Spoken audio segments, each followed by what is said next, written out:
আসসালামু আলাইকুম দর্শক শ্রোতা। অস্বস্তির গরম থাকতে পারে আরও 4 দিন। দেখুন বিস্তারিত। জলীয় বাষ্পের আধিক্যের কারণে প্রায় সারা দেশেই অনুভূত হচ্ছে অস্বস্তিকর গরম।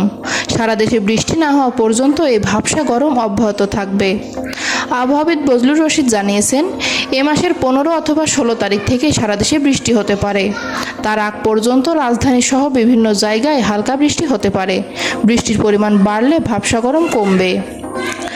প্রিয় দর্শক, আমার এই ভিডিওটি যদি আপনার ভালো লেগে থাকে তাহলে লাইক, কমেন্ট ও শেয়ার করতে ভুলবেন না।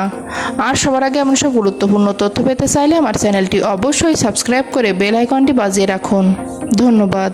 মঙ্গলবার সকাল 9টা থেকে পরবর্তী 72 ঘন্টার আবহাওয়ার পূর্বাভাসে বলা হয়েছে, সারা দেশে দিন এবং রাতের তাপমাত্রা প্রায় অপরিবর্তিত থাকতে পারে।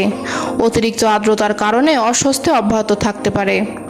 রংপুর, ময়মনসিংহ ও সিলেট বিভাগের অনেক জায়গায় এবং ঢাকা ও চট্টগ্রাম বিভাগের কিছু কিছু জায়গায় এবং রাজশাহী, খুলনা ও বরিশাল বিভাগের 2-1 জায়গায় অস্থায়ীভাবে দমকা হাওয়া সহ হালকা থেকে মাঝারি ধরনের বৃষ্টি অথবা বজ্রসহ বৃষ্টি হতে পারে। সেই সঙ্গে ময়মনসিংহ ও সিলেট বিভাগের কোথাও কোথাও মাঝারি ধরনের ভারী থেকে ভারী বর্ষণ হতে পারে। এছাড়া খুলনা বিভাগ সহ গোপালগঞ্জ, রাজশাহী, চাঁপাইনবাবগঞ্জ, পাবনা ও পটুয়াখালী জেলাসমূহের উপর দিয়ে মৃদু থেকে মাঝারি ধরনের তাপপ্রবাহ বয়ে যাচ্ছে এবং তা অব্যাহত থাকতে পারে। বুধবারের আবহাওয়ার পূর্বাভাস জানিয়ে আবহাওয়াবিদ বজলুর রশিদ জানান, সারা দেশে দিন এবং রাতের তাপমাত্রা প্রায় অপরিবর্তিত থাকতে পারে। অতিরিক্ত আর্দ্রতার কারণে অস্বস্তি অব্যাহত থাকতে পারে। এদিকে গতকাল দেশের সর্বোচ্চ তাপমাত্রা ছিল চুয়াডাঙ্গায় 39.5 ডিগ্রি সেলসিয়াস।